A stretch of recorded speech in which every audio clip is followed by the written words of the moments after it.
On a un petit link dans le chat. Ah, un petit link. C'est donc ça le fameux contexte. Des policiers de la compagnie d'intervention et de sécurisation de Seine-Saint-Denis interviennent devant une épicerie équipée de 2 caméras de vidéosurveillance. 4 policiers ont été mis en examen et placés sous contrôle judiciaire à cause de ces images. Ça va être badant.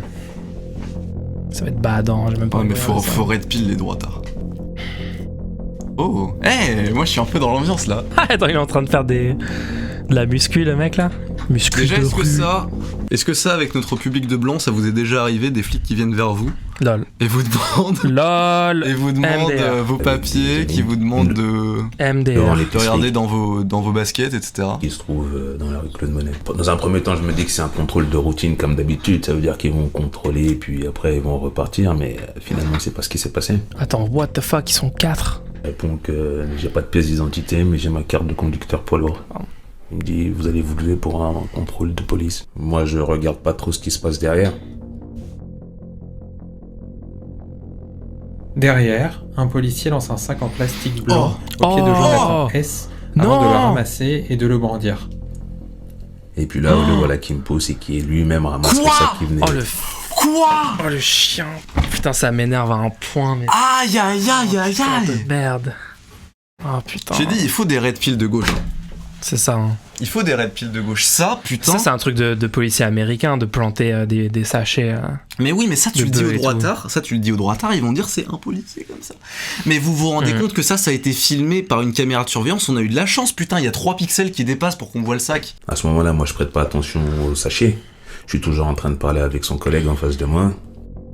Lookman T sort alors son téléphone. Bien joué, oui, c'est ça qu'il faut faire. Filmer la putain de police. Le brigadier Loïc P. C'est un droit. Va vers lui, s'empare de l'appareil. Oh putain, c'est un droit constitutionnel. Et la République.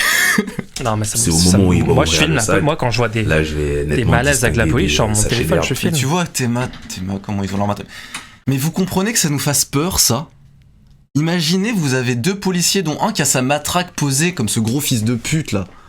Là, posé comme ça en vous regardant alors que vous avez rien fait. Que tout ce qu'ils ont fait, c'est jeter un sachet d'herbe à côté de vous, bordel de merde.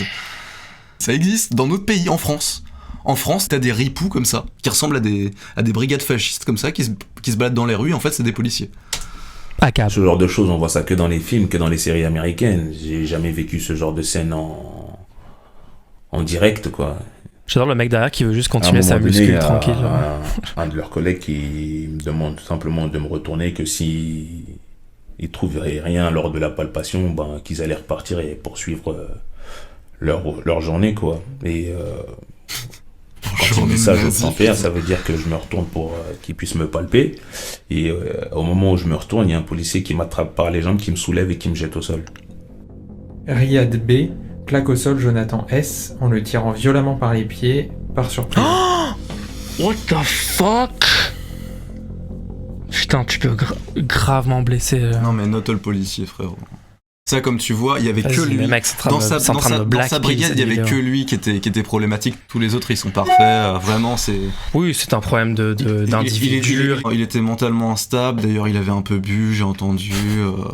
Vraiment, c'est les woke qui l'attaquent et ça le met dans un état mental où il se sent... Le mec a dû lui péter dessus. Pareil, quelqu'un me pète dessus, je lui écrase le cerveau, en fait, directement à coup. J'ai entendu péter, il a fait prout. Est-ce qu'il y a une personne blanche qui regarde ça et qui se dit ah oui, j'avoue, ça m'est arrivé, ça, c'est normal. Républicaine, malgré tout.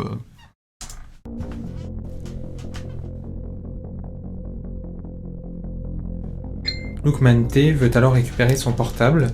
Il est à son tour contrôlé. Attends, donc là, ils ont violenté le mec à côté, et là, c'est les autres, c'est ça? Donc, alors, on rappelle tout ce qu'ils ont fait. Pour l'instant, ils ont piqué son portable à un gars qui était en train de filmer, ce qui est complètement normal. Illégal, hein.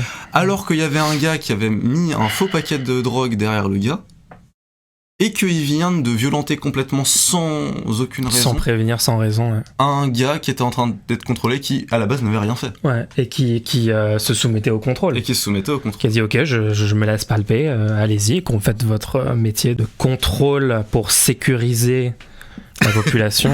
Attends, c'est là qu'il a fait tomber le mec? J'ai pas vu. Se jette cette fois sur Lookman T et le frappe au visage. Ce dernier se défend.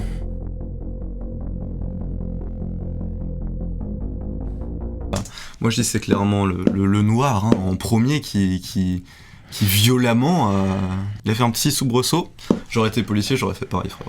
C'est vraiment le truc, genre il provoque, il met une première patate. En gros, si tu te défends pas, t'es un faible machin, bien sûr il va t'insulter à base de... Attends, j'ai les droitards du chat. Il y en a un qui m'étrangle, qui me fait une prise d'étranglement au niveau du cou, ce qui fait qu'il bloque automatiquement ma respiration, et l'autre qui exerce une forte pression sur mon thorax. Désolé, mon seul objectif à ce moment-là, c'est de trouver de l'air pour respirer, parce que j'arrive plus à respirer, l'air il passe plus.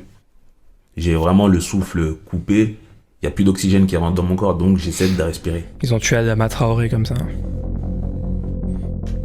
Encore une fois, les droitards dans le chat. Là, vous pouvez être en mode oui, alors on n'a pas les preuves, présomption d'innocence, ou alors vous pouvez dire bah, c'est possible. Et rien que le fait que ce soit possible, quand on voit ce genre de scène-là, bah, ça fait poser question, et en tout cas, c'est un problème qu'il faut dénoncer.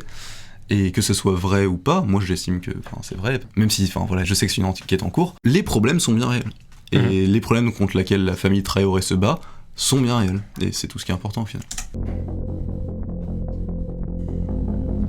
En fait, c'est vraiment un putain de gang, la police. Une décharge de taser, un pistolet à impulsion électrique, utilisé en mode contact. Je rappelle que ça, après, ça rentre dans les chiffres de la criminalité. Ça, après, tous les petits policiers que vous avez fait là, ils remplissent des petites fiches et ils disent « Alors aujourd'hui, il y a 3 criminels que j'ai arrêtés. Ils étaient en possession de stupéfiants, ils se sont rebellés. Il y a des gens qui prennent des peines pour ça. » Et du coup, le taux de criminalité officiel du quartier augmente. Et du coup, l'année prochaine, on regarde « Ah, il y a une hausse de la criminalité, il faut plus de policiers. » Donc on met plus de policiers et, bizarrement, ils chopent plus de criminels l'année d'après. Et donc, on est dans une course sans fin. Exactement. Après, augmentation de la présence policière, augmentation du taux de criminalité. Alors qu'évidemment, dans un quartier où tu as plus de policiers qu'un autre, tu vas choper plus de criminels, entre guillemets. Tu vas faire plus de contrôles. Voilà, et ça, pour mettre un truc en moins sur le compte des policiers, il faut rappeler que chaque année, les policiers ont des quotas à remplir de chiffres, à faire, d'arrestations à effectuer, de drogue à saisir, et qu'ils sont payés plus en fonction de s'ils remplissent leurs objectifs ou pas, et que ce genre de truc, on peut le voir en se disant les policiers c'est des gros bâtards, etc., mais on peut aussi rester de gauche et quand même avoir une analyse sociologique là-dessus en se disant il faut peut-être réformer la police. C'est peut-être pas une question de... Enfin, c'est aussi une question de métier, parce que quand ton métier c'est de mettre des amendes aux gens, au bout d'un moment, t'es censé avoir une certaine moralité, voilà. Mais réformer la police, ça peut déjà éviter qu'il y ait quelque chose qui pousse les policiers à... Oui, c'est-à-dire que là, en fait, l'institution leur donne un intérêt, ils ont intérêt à maximiser ces chiffres-là. En tout cas, l'institution encourage et incite les policiers à avoir ce genre de comportement. Donc c'est peut-être un peu vide de dire qu'ils encouragent les policiers à avoir ce genre de comportement, mais des comportements, oui, de chercher l'arrestation à tout prix, oui. Et ça justifie aussi l'existence de l'institution. Ça veut dire que s'il y avait plus de crimes, ça délégitimerait la présence de l'institution, ça ferait qu'on a besoin de moins de policiers, donc ils perdraient leur emploi et tout. L'institution a intérêt à maintenir le... Comme dit très bien Vald, légaliser, ça fait chômer les flics. Les bonnes refs. Parce que si on fait chômer les flics, ils votent plus pour toi après. 50% des policiers votent FN ou Zemmour. Seulement 50 ? C'est des vieilles stats, ça a peut-être augmenté. Putain, c'est tellement fucked up. Heureusement qu'on a les putains d'images pour ce truc. Wow. À aucun moment il serait cru ou entendu. C'est comme l'affaire Michel Zecler là. Après l'interpellation, les policiers accusent Loukman T, Jonathan S d'outrage, rébellion et violence. Ils sont placés en garde à vue. Ces images de vidéosurveillance vont leur permettre de prouver leur version des faits et de lancer une enquête sur les méthodes des brutalités des policiers de la CSI 93. S'il n'y aurait pas eu ces images, c'est là que ça aurait été beaucoup plus grave. Ma voix ou mon opinion, elle aurait jamais compté dans un tribunal et jamais face à des représentants de la loi. J'aurais été certainement condamné, ouais. Ça arrive pas que la justice ou bien les tribunaux puissent croire un individu, surtout un jeune issu des quartiers, face à la parole d'un policier qui lui est assermenté par l'État. Dans la majeure partie des cas, la justice croit aveuglément les rapports et les propos de la police. C'est ça. Voilà. Bon c'est cool au final, on a bien fait de regarder, je trouve. Ouais, super, ouais. Moi ça me déprime juste, mais bon. En tout cas c'est ça la réalité. Libération a publié le 16 décembre, ok ouais. Bon.